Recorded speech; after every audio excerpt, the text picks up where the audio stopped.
Badan Pusat Statistik atau BPS mencatat angka pengangguran per Februari 2025 mencapai angka 7,28 juta orang. Angka ini meningkat jika dibandingkan periode yang sama pada tahun sebelumnya, yang di Februari 2024, yang hanya sebanyak 7,20 juta orang.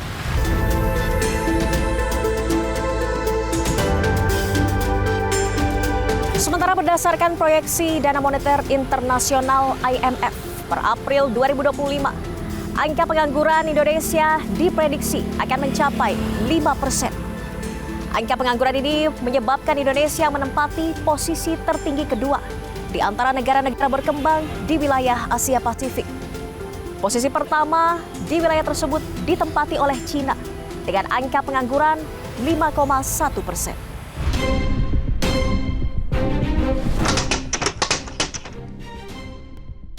Sebetulnya industri kita, industri di Indonesia ya, itu kan bergantung pada swasta, bergantung kepada investor-investor yang tentu saja mereka memburu laba ya, memburu keuntungan yang berlipat-lipat gitu. Jadi bukan berdasarkan pada bagaimana industri itu dikelola secara bersama-sama oleh rakyat. Nah, industri kita itu juga nggak kokoh, jadi harus diakui bahwa industri kita itu stagnan loh, tidak berkembang gitu, dan itu juga mengakibatkan belum ada penyerapan yang cukup masif terhadap situasi pengangguran di Indonesia.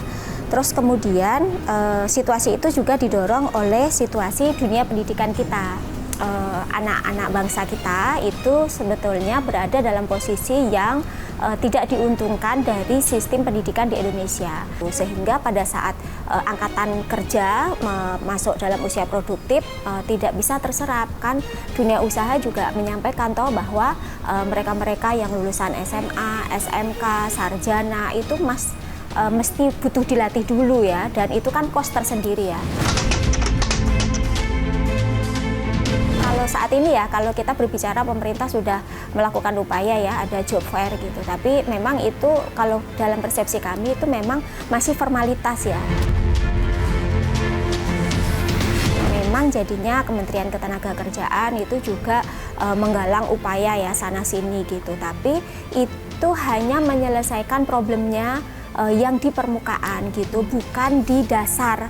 Kan ini mengkhawatirkan ya, kalau itu formalitas itu mengkhawatirkan. Jadi dia itu hanya kalaupun ada terbuka lapangan pekerjaan itu hanya sebagian kecil. Kan terbukti setiap hari kita mendengar berita soal PHK gitu, industri garmen, industri tekstil, pekerja di sektor keuangan, pekerja di sektor retail, pekerja di sektor perikanan, di sektor pertambangan, di sektor pelabuhan. PHK itu masif gitu. Jadi memang di satu sisi hukum kita, Undang-Undang Cipta Kerja itu memang mempermudah proses PHK loh.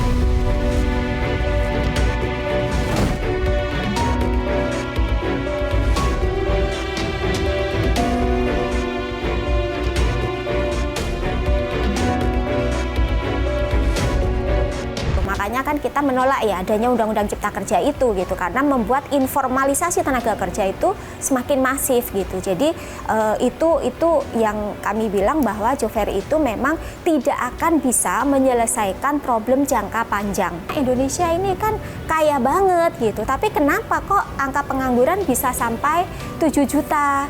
Dan bagaimana pertanggungjawaban negara? Harusnya kan penyelesaiannya itu pada basicnya ya, bukan kepada event-event ya. Saya bilang itu lebih ke event di mana pemerintah memang ya menyelenggarakan event-event, tapi itu menyelesaikan persoalan jangka pendeknya, bukan jangka panjangnya. Kalau industri kita tidak dibuat untuk menjadi industri yang berkelanjutan, nanti akan ada masalah-masalah lagi seperti ini lagi gitu. Jadi mengulang-ulang.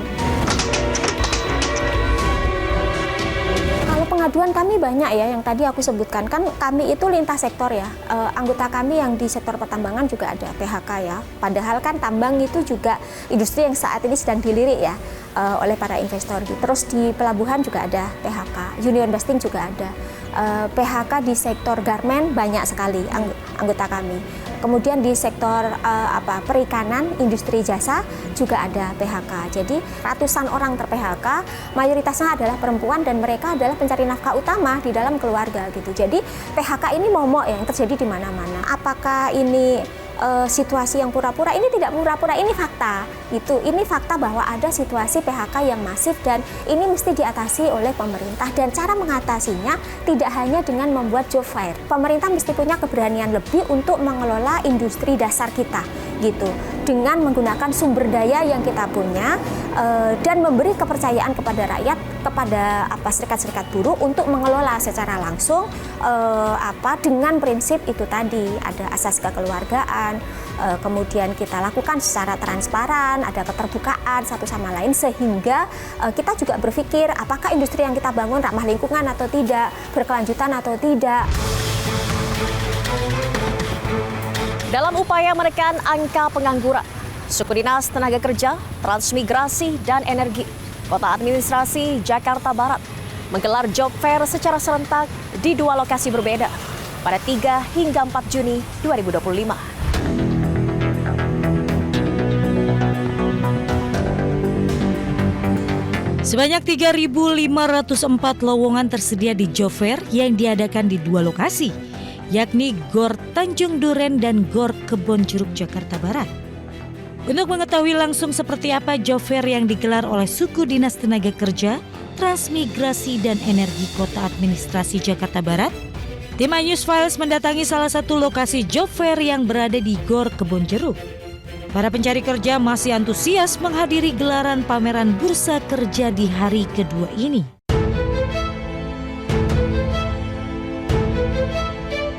Untuk mengikuti job fair ini, para peserta wajib memiliki akun Siap Kerja Kemnaker yang bisa dibuat di situs siapkerja.kemenaker.go.id atau di aplikasi Siap Kerja Kemnaker di ponselnya.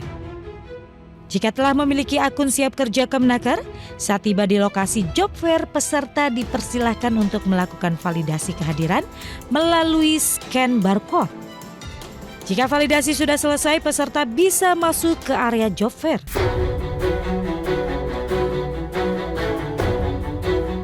Di dalam GOR Kebonjeruk terdapat 22 stand perusahaan yang menawarkan ribuan pilihan lowongan pekerjaan kepada para peserta. Setiap stand sudah dilengkapi QR Code yang nantinya akan tersambung ke situs masing-masing perusahaan. Untuk melamar pekerjaan, para peserta cukup memilih lowongan pekerjaan yang diminati, mengisi data diri, dan mengupload CV.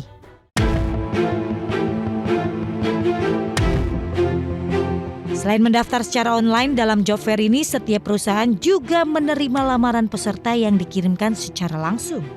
Tere dari salah satu perekrut dari perusahaan logistik menyebut adanya job fair bisa memudahkan ia mendapatkan tenaga kerja baru untuk perusahaannya. Kalau untuk dari job fair, kebetulan karena ini collect datanya offline ya, jadi para pencari kerja itu datang ke stand-stand kita, kemudian mereka akan apply dari posisi yang kita cari saat ini gitu ya. Nah biasanya mereka akan apply CV-nya, dari CV itu kita akan screening lagi dari berdasarkan CV, lalu kita akan kategorikan nih CV-CV yang masuk ke kita itu akan disesuaikan dengan kualifikasi kebutuhan kami. Sering sih Mbak, justru sebetulnya momen-momen ini sih sebenarnya kita akan lebih banyak dapat cangkupan ya untuk para pelamar.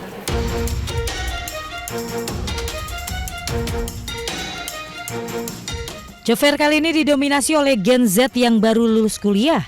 Salah satunya Siva, sarjana psikologi yang baru lulus Desember 2024 lalu. Aku sekarang lebih ke semuanya sih Mbak, apa aja aku lamar. Nggak sesuai jurusan kalau sekarang. Aku apply, ikut pelatihan-pelatihan, terus kadang suka ini sih aktif di sosmed gitu. Kayak nge-live ya. Susah-susah, gampang sih, kayak untung-untungan gitu. Apalagi kalau apply lewat online kan kita nunggu notifnya di handphone aja. Makanya aku ikut job fair biar langsung nanya gitu ke orangnya, ke HRD yang di sini. Sulitnya mendapat pekerjaan juga menuntut Alma, sarjana komunikasi yang baru lulus di Februari 2025 lalu untuk datang ke job fair kali ini. Sulit banget karena kan semakin banyak lulus jadi semakin susah juga ternyata mencari kerja gitu. Apply di online juga, terus pernah interview langsung juga, cuman belum ada panggilan lagi gitu. Terus ada Pernah suruh interview tapi di luar kota, tapi nggak bisa akunya terlalu jauh gitu.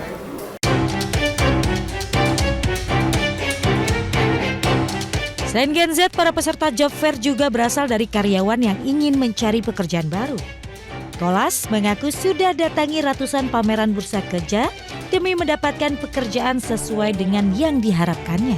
Yang ini udah ke 100 sekian kalinya di sini. Ada 2, cuman waktu itu gaji di bawah yang sebelumnya saya tolak. Bagi Nicholas, hadirnya job fair menjadi angin segar di tengah susahnya mencari pekerjaan. Terbantu banget sih, apalagi di zaman sekarang udah susah banget cari kerja. Beruntung banget ada acara kayak gini. Job fair ini diharapkan mampu menjadi salah satu solusi nyata dalam mengurangi angka pengangguran di wilayah ibu kota serta mendorong peningkatan ekonomi masyarakat.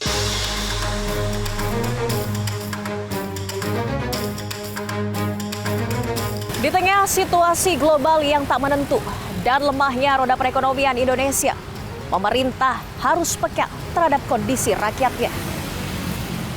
Pasalnya kehilangan sumber pendapatan bisa menyebabkan masyarakat tak dapat memenuhi kebutuhan dasarnya dan mendorong tindak kriminalitas.